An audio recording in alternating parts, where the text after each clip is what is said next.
They look delicious. It's amazing. They're still warm, but they go crispy almost instantly. They're taken off the heat. It's a cross between like a wafer and a biscuit. And it does taste meringue, the rice flour in the middle, and a coconut, which looks like carrot, does taste really coconutty. And the nuts add a little bit of crunch. It's delicious.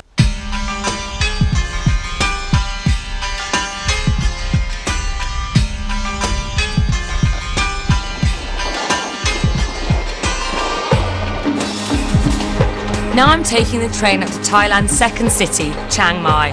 Set in the north, this is where many of the country's most common herbs are grown.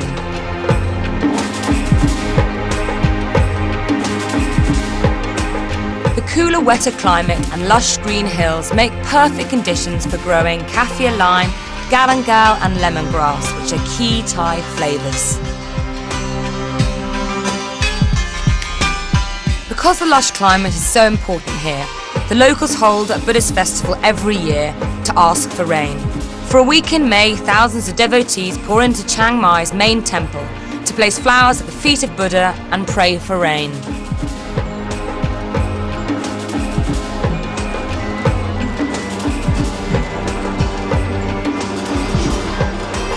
The festival is accompanied by a food fair which offers an array of local specialities. It's the 7th day of the Interkin Festival and people have been praying here all week for rain, and it looks like they're about to be very successful. Now I've come in search of these. These are a very traditional food here in Chiang Mai. It's a spicy sausage. Looks kind of Western, but when you bite into it, it's like Thailand on a stick. Spicy, lemony, and frankly, if it rains, it's going to be the perfect food. Oh, doesn't this look pretty? In our little banana leaf there, we've got some egg and some spring onions, but in fact, this is a bee's larva souffle, which apparently is a speciality here in Chiang Mai. I'm going to give it a taste. That's not too bad at all. Now, insects are all over Thailand, and I quite like the philosophy that if it's in abundance, eat it. So I thought I'd give them a try. Now, apparently these are silkworms, quite posh sounding. That wasn't too bad at all. Move on to this one. Doesn't look quite as nice. Let's see if I can find a little one.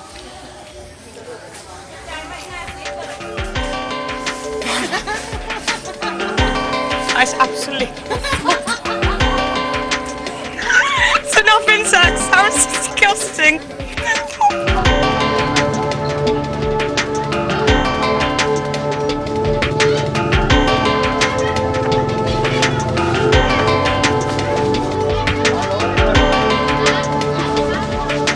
Putting the memories of my insect experience well behind me, I decided to turn to things more delicately Thai.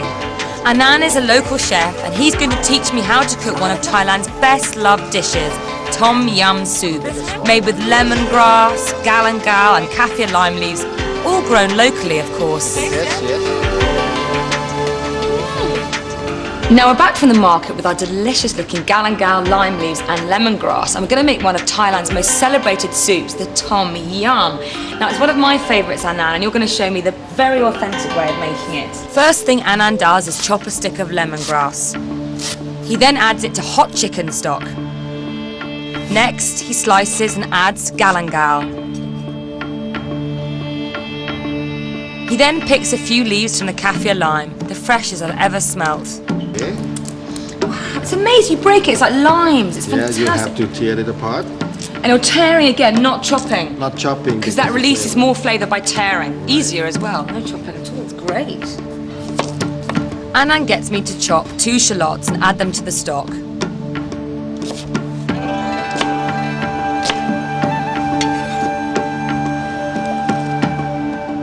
Next, sweet roasted chilli paste. Can I taste? Sure.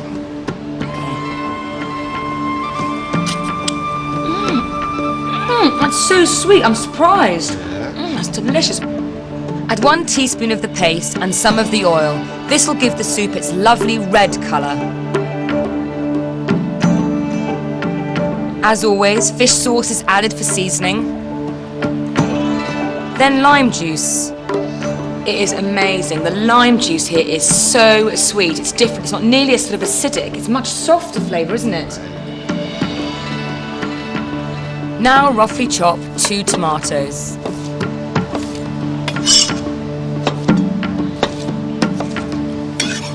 If anybody was going to try a Thai recipe at home, it's absolutely the recipe to try. You can get almost all these ingredients back home. The dish is almost ready. All that's left to add are straw mushrooms, some very fiery green chilies, and then of course the prawns.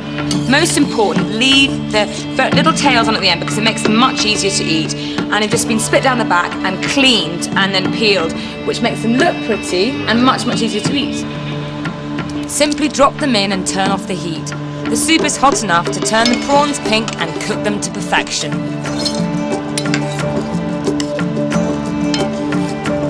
Finally throw in a handful of torn coriander,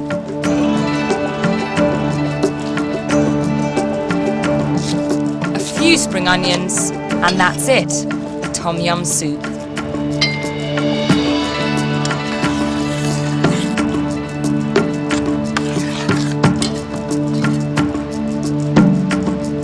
Now it's time to see if Anand's Tom Yum lives up to my expectations.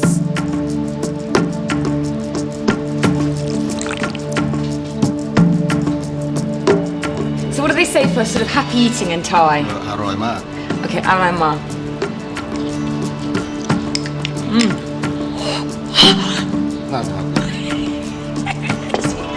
It is if you bite into a chili. Oh, okay, you bite into the chili. It's delicious.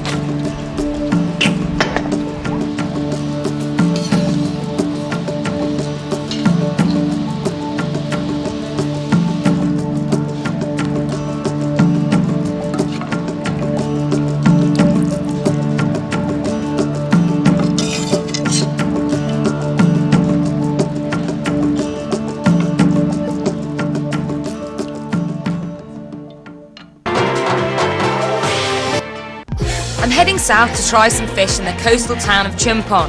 But to start my seafood experience, I'm stopping off in Bangkok at the seafood market and restaurant. The seafood restaurant is a Bangkok institution. It operates as something of a cross between a supermarket, cafeteria and restaurant. Shoppers choose their fish, pay for it at the cash desk, then have it cooked for them on the spot. The cool thing about this place is I get to choose what seafood I have, how it's cooked, and I get a personal shopper into the bargain. Fish is more important to the Thai diet than poultry, beef or pork. In fact, after rice, it's Thailand's main staple. The country has 2 completely different seas, the Gulf of Thailand and the Andaman, which offer a huge variety of seafood, many of which I've never seen before. Wow, that is amazing. It's a Phuket lobster. Yes. Now this has got to be the supermodel of lobsters. Check out those colours. It's the most incredible blue. I almost want to wear this lobster. I'm tempted to buy it, but to be really honest with you, that would be being very greedy. Check these out. These are the biggest crab claws I've ever seen, and I've got to try them.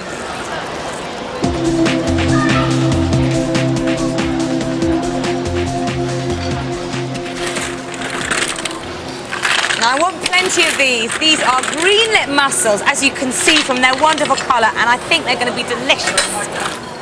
I've chosen so much seafood, I've only got room for a couple of veggies. So I've picked Morning Glory, which is a really traditional Thai veggie, and something I've never seen before. This sprouting stuff here apparently is the tops of bitter cucumbers. Never tried it before, but apparently it's delicious. So it's time to go get cooking. There you go.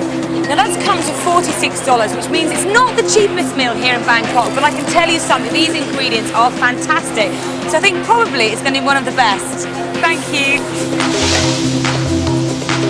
Thai insistence on freshness is best shown here. Chefs use simple cooking methods such as wok frying, roasting and steaming to ensure the wonderful fresh flavours are kept locked in.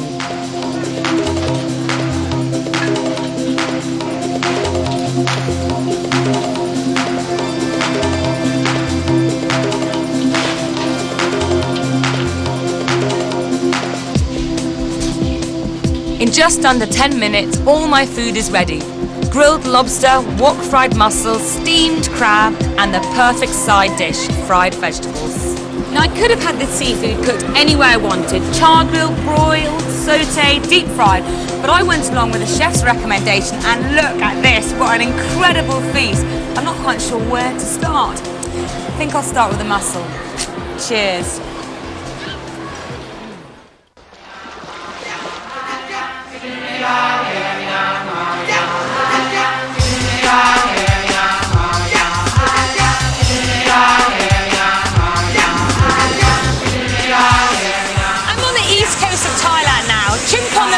Over there, and Koh Samui is somewhere in that direction. I just found the most gorgeous baby paradise island here, and of course with this abundance of sea, fish is on every menu and the choice is huge.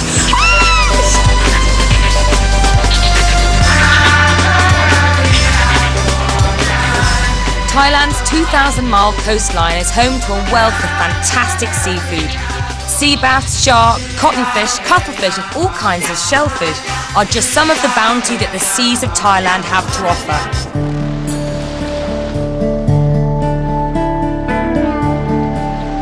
As in the rest of the world, Thai fishermen are deeply superstitious, praying to Mai Ya Nang, the goddess of water.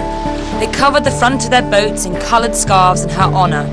One of the things the goddess teaches is that fish should never be grilled on board because the smell of the burning flesh would make their other fish swim away.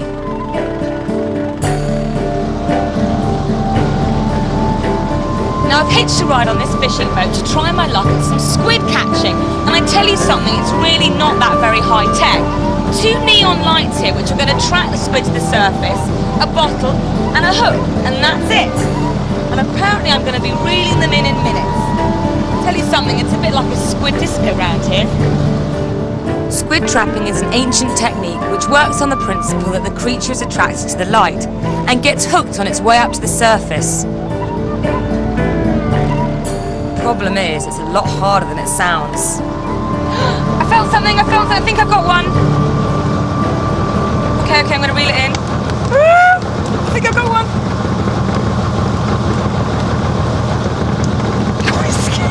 Coming up. I've definitely got one.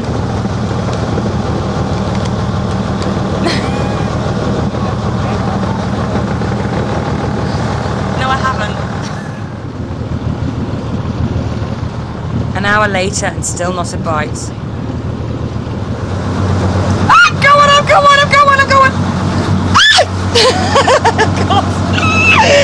Okay.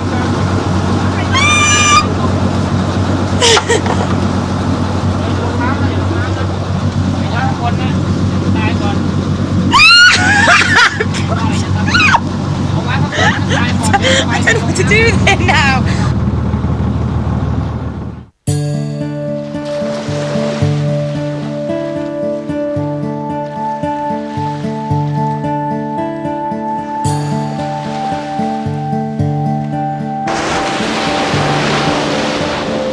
Now I caught this squid last night, so of course I'm going to use it in a recipe. I'm going to make char grilled squid with a herb salad and a lime and chilli dressing. And the first thing I need to do is score my squid.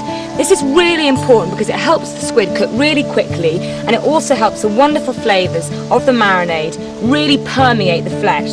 Now I'm not using a very sharp knife here, I'm just using a normal table knife because you don't want to go all the way through, that's quite important. Next I'm going to marinate these in a roasted chilli paste. This will help the squid to caramelise on the barbecue. Also add a little vegetable oil and mix it in well. Use your hands if you need to.